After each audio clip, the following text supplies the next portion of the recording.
Bien, hola, bienvenidos a esta segunda parte de nuestro curso corto. Vamos a ver entonces de Graphic Designer. Vamos a trabajar en este caso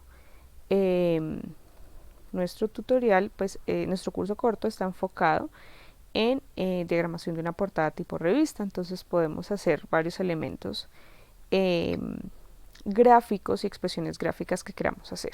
Entonces, lo primero que vamos a tener en cuenta es elegir un tamaño de papel. Generalmente los tamaños de revistas trabajan en un formato A4. Nosotros podemos trabajar, si ustedes lo quieren así, en tamaños diferentes o en tamaños personalizados, recordando el tutorial anterior, donde podíamos elegir la unidad de medida y seleccionar un tamaño de papel específico. Vamos a elegir el tamaño A4, que es un tamaño generalmente que se trabaja a nivel de revistas.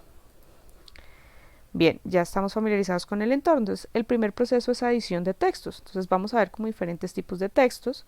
Vamos a ver entonces la adición de un texto básico. Entonces, si oprimo un simple clic sobre sobre nuestra área de trabajo, pues vamos a estar observando una línea de texto. Entonces, voy a ponerlo acá como título. Bien. Aquí al seleccionar, ¿cierto?, nuestra área de texto, como les decía, en la parte de nuestra ventana derecha, entonces estamos observando los atributos de ese texto. Entonces lo primero que vamos a ver acá son algunas fuentes o tipografías, como se conocen, a las variaciones o en las formas en las que se escriben los textos. Entonces tenemos varias diferentes. Vamos a elegir una bien particular. También tenemos diferentes atributos como estas. Recordemos que es la negrilla, que esto es muy similar al trabajo que ya habíamos realizado con software de Office tipo Word. Aquí tenemos pues la clasificación del tamaño. Vamos a darle un tamaño bien grande para trabajarlo.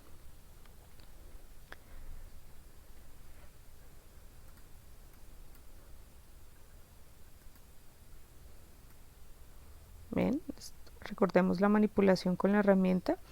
También puedo utilizar la herramienta de selección para poder cambiar, digamos que en la ventana. Esta ventana es simplemente una ventana de visualización de texto, ¿sí? No me manipula el objeto, pero sí me va a permitir hacer esto. Si yo quisiera poner títulos de pronto en diagonal de nuestro objeto.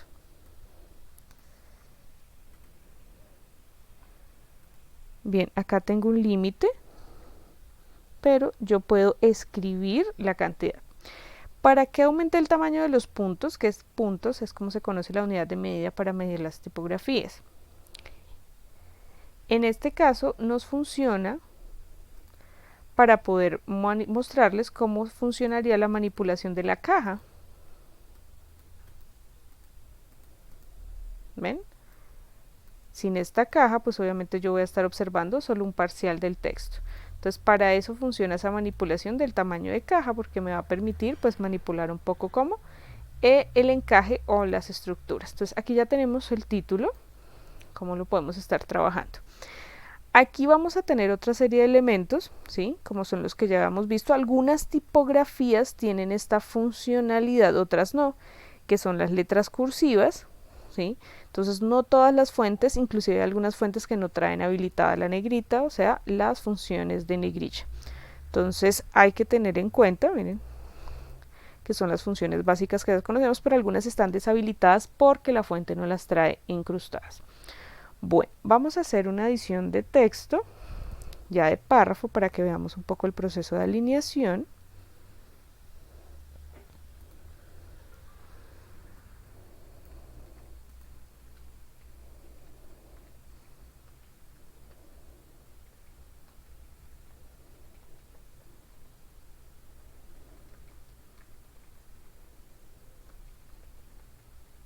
Bueno, ahí estoy escribiendo cualquier cosa, simplemente para poder continuar y que parezca un párrafo terminado.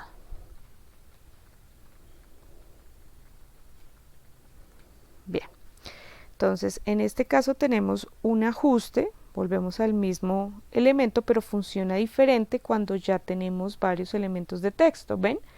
Él se va a ajustar al tamaño de la caja, ¿sí?, cuando estamos trabajando como de esta forma en tipo párrafo. Entonces acá yo puedo hacer los elementos de alineación, ¿sí?, para tener diferentes estructuras. Miren, para empezar a jugar ya un poco con el concepto de diagramación. Entonces observen que ya podemos hacer una manipulación ya de forma justificada, ¿sí? Podemos también buscar cualquier tema, no sé,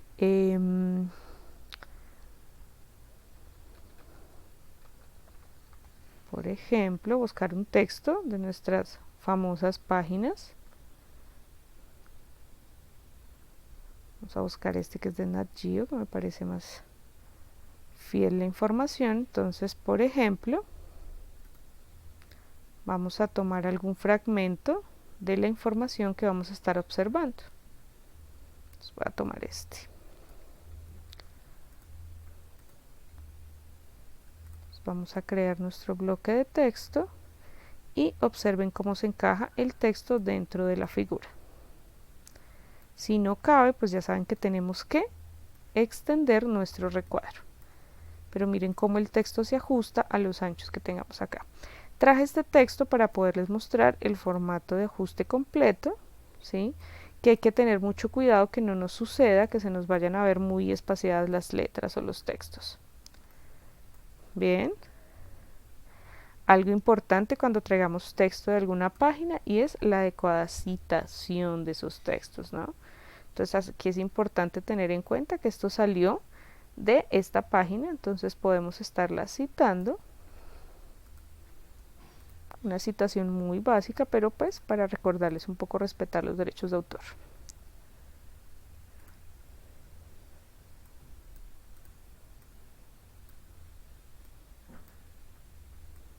Bien, generalmente con eso es suficiente, pero ya si queremos aplicar algún tipo de norma ICONTEC o norma APA, pues ya van a tener que investigar un poquito más los protocolos, pero pues por lo menos poner el origen o por lo o como acá poner la URL.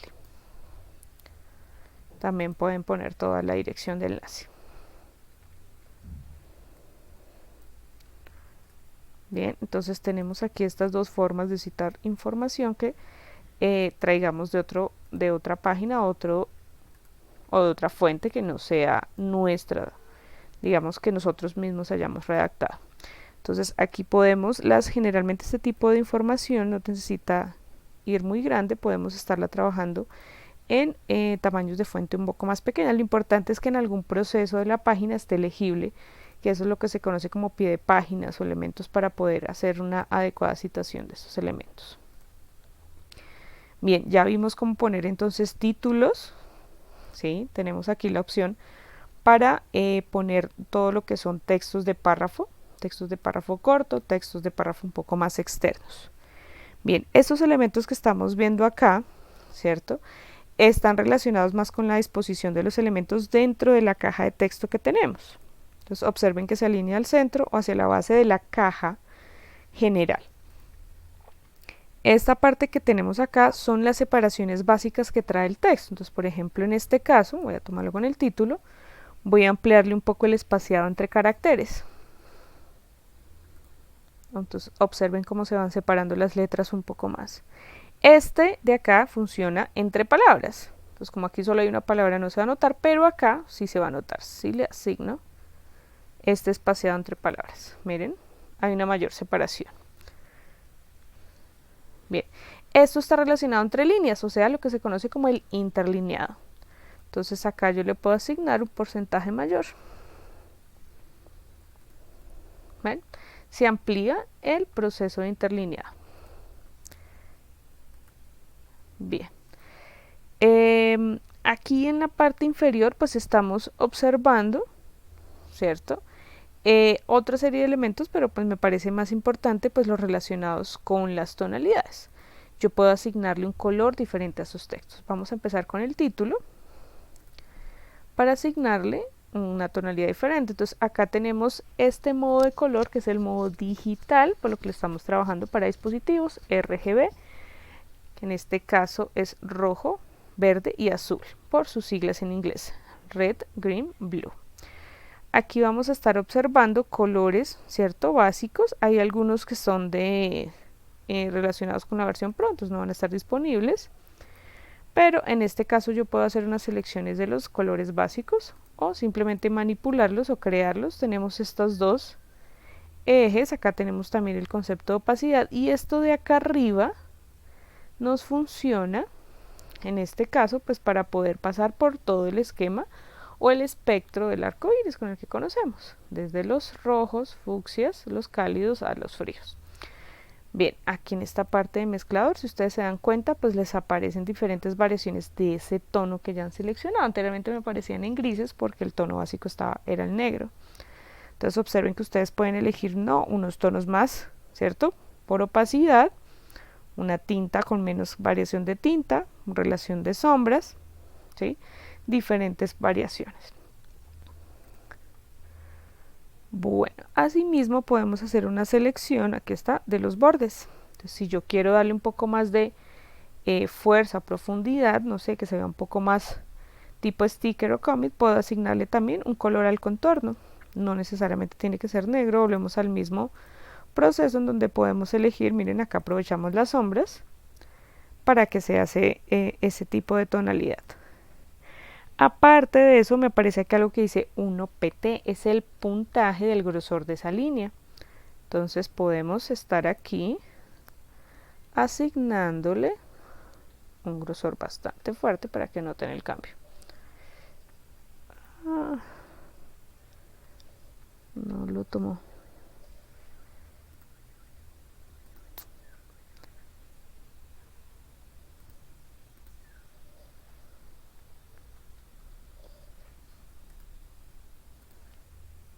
Ok. Espérenme, devuelvo mejor. Que no me quiere tomar el grosor adecuado. Ok. Listo. 10. Ahora sí. Entonces observen que el grosor, entonces ustedes lo determinan aquí de forma manual. Vamos a darle un no tan fuerte.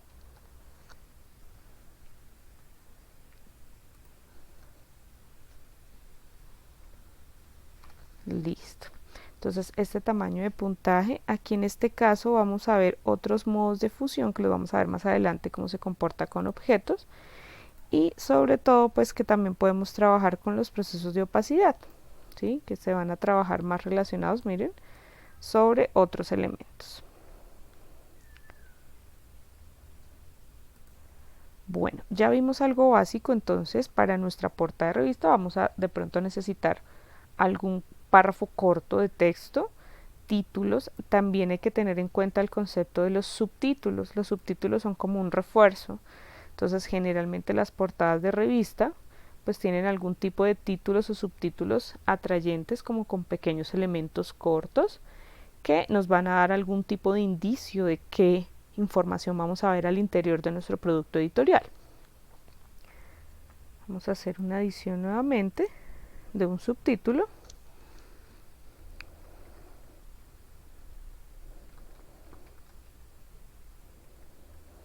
Bien, acá ya tenemos nuestro subtítulo, y la idea es que también estén trabajados, la idea es que no compitan, ¿sí?, con las tipografías que lleguemos a utilizar para el título principal. Generalmente este tipo de fuentes con las que trabajemos pues sí tienen que tener algún tipo de notoriedad, pero tienen que ser un poco más legibles, ¿ven?, con relación a los títulos que podemos trabajarlos pues en diferentes elementos. Bien, aquí vamos a subirle un poquitito el tamaño porque está un poco pequeño para hablar un poco de aspecto, sobre todo de la relación. Yo le voy a devolver acá un poco la horizontalidad al título.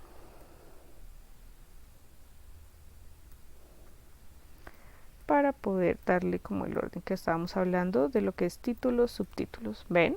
Ok. Entonces miren que ya tenemos como una distribución y una forma básica de ubicación de elementos para que ustedes empiecen a trabajar pues en nuestro proyecto de portada. Bien, hay otra cuestión a tener en cuenta, y es como ya habíamos visto un orden de los elementos, vamos a ver entonces lo de los bloques, para qué funcionaban estos bloques de color. Entonces aquí yo voy a jugar un poco con un bloque, y aquí es donde vamos a trabajar lo que les decía, las capas. Entonces todo lo que sean textos preferiblemente trabajarlos en una única capa. Bien, miren que ya se pasó hacia la parte de atrás nuestro título. Yo aquí voy a eliminarle el contorno porque para este ejercicio pues me parece que no necesitamos contorno.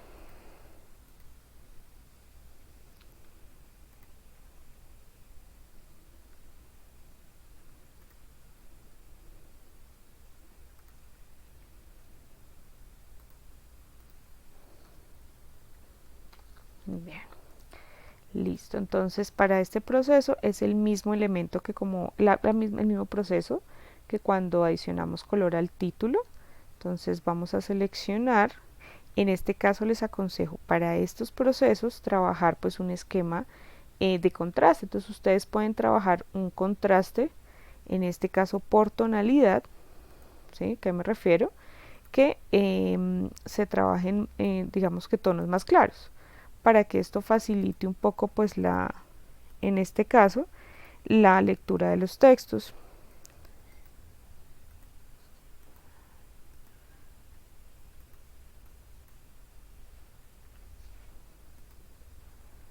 Ok, ven, entonces este es un contraste por tonalidad, tenemos un tono más claro. Ya si queremos hacer un contraste directo, cierto, en este caso pues por colores complementarios, entonces tenemos los amarillos, que es un contraste que se trabaja pues digamos que con este tipo de formas.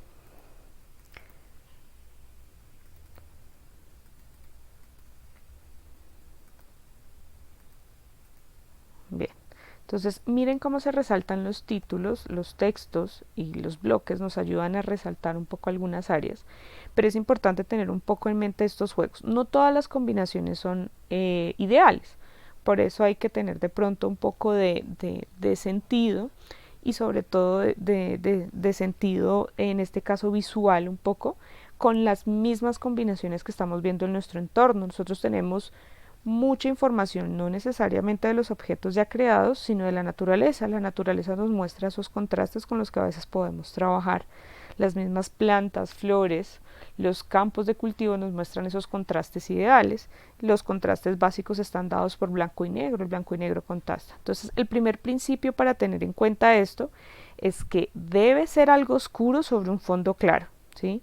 Teniendo en cuenta que los oscuros pueden ser miles de colores y los claros también miles, pero este contraste directo por luz y sombra pues nos va a facilitar y nos va a garantizar que se va a leer mucho mejor determinados tipos de elementos. Ya si los ponemos sobre fotografías pues va a tener una diferente lectura que las vamos a ver más adelante cuando adicionemos texto, cuando adicionemos texto con imágenes. Bien, vamos a seguir adicionando aquí, agregando algunas formas.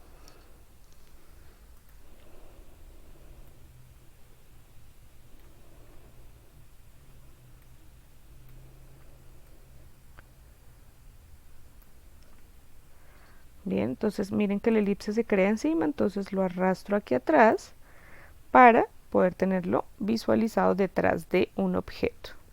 Lo voy a volver un poco más ovalado, este texto lo voy a pasar un poco aquí arriba para jugar un poco como con diferentes posiciones, alineaciones con las que ustedes quieran trabajar.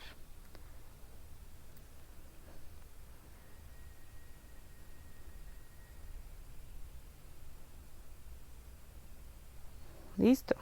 Nuevamente hacemos el proceso de selección de alguna tonalidad, entonces voy a elegir colores análogos. ¿Cuáles son los colores análogos? Esos colores que si ustedes están viendo acá están adyacentes uno al otro, entonces el análogo del rojo es el fucsia, un análogo del fucsia es el violeta, del violeta es el azul y así sucesivamente. Hay que pensar en cuanto a conceptos del círculo cromático. Entonces como acá tenemos una especie de verde limón, verde pistacho, vamos a adicionar entonces una tonalidad de verde, miren, pronto más un verde azulado.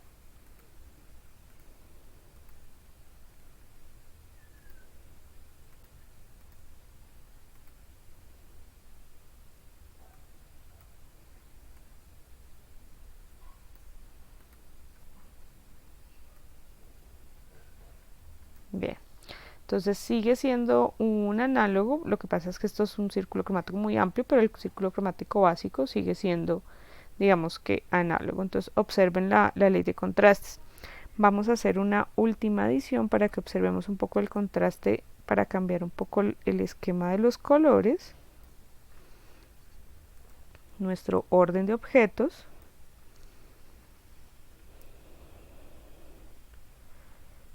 Bien, y en este caso la idea es seleccionar una tonalidad muy oscura dentro de los análogos.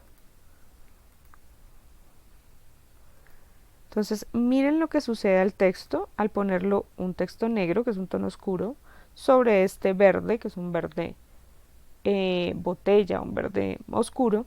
Miren que no se lee el texto. Entonces aquí es donde tenemos que hacer una selección y sobre todo decidir de pronto poner los colores o los textos mejor en tono blanco. Miren cómo cambia la lectura y sobre todo la facilidad de poder entender el texto. Entonces miren lo que pasa con los negros, casi no se observan. Entonces por eso es importante determinar si nuestro fondo es claro, nuestro texto tiene que ser oscuro. Si nuestro fondo es oscuro, pues nuestro texto tiene que ser claro, no necesariamente negro, ¿sí? Acá por ejemplo, este es un verde medio, entonces yo puedo probar o bien sea poner otro tipo de color, o también puedo probar el blanco, porque este color me da la facilidad de que por contraste el violeta, por color complementario, el violeta pues va a contrastar. Pero en este caso, por tonalidad de tonos oscuros o claros, pues el blanco también se va a leer bastante bien en este proceso.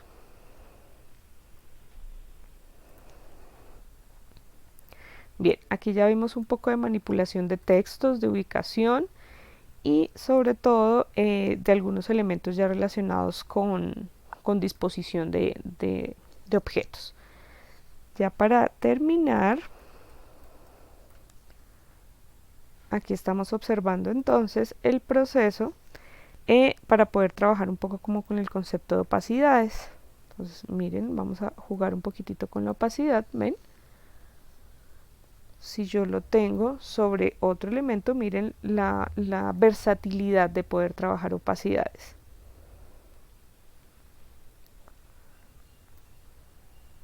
Voy a agrandar un poco.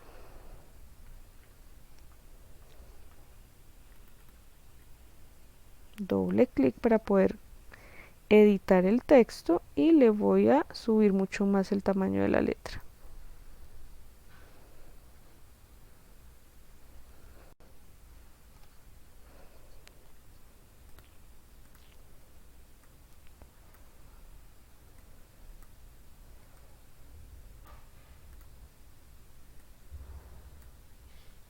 Ven, miren lo interesante de jugar un poco como con las opacidades, porque lo que hace es fusionar y generar nuevas tonalidades a partir de ese cruce como con otras formas o figuras, que también nos puede servir un poco para jugar con nuestro diseño de portada. Bien, ya para terminar voy a explicarles un poco de los procesos o los modos de fusión, que es lo último que nos hace falta, acá donde dice mezcla. Entonces, si yo le cambio, miren cómo se comporta de diferente forma las tonalidades al trabajar un poco como estos modos de fusión diferentes. Algunos se pierden, otros digamos que se resaltan un poco más, cambian la tonalidad, etcétera, etcétera. Entonces también es otra forma con la que podemos jugar, ¿sí?, a cómo se comporta un determinado objeto, porque no necesariamente tiene que ser texto, puede ser un objeto sobre otro objeto, pero cómo se comportan en esta estructura de uno sobre otro. ¿Sí? Nos va a jugar, nos va a ayudar a jugar mucho como con la apariencia de los elementos y sobre todo generar mezclas interesantes. Miren por ejemplo este, arriba se ve rojo, pero acá se ve de un tono más agua marina. Entonces dependiendo la tonalidad, pues nos va a jugar de una forma diferente, que nos puede servir como marcas de agua o elementos.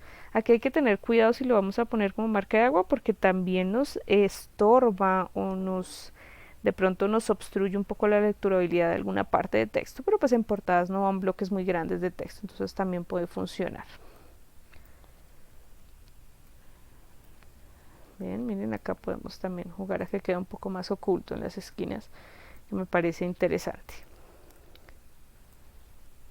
Bueno, Esto era como lo básico que queríamos hablar un poco de cómo manipular entonces los textos, cómo manipular objetos, colores y sobre todo la respectiva distribución de ellos sobre nuestro espacio o nuestra portada o carátula de revista.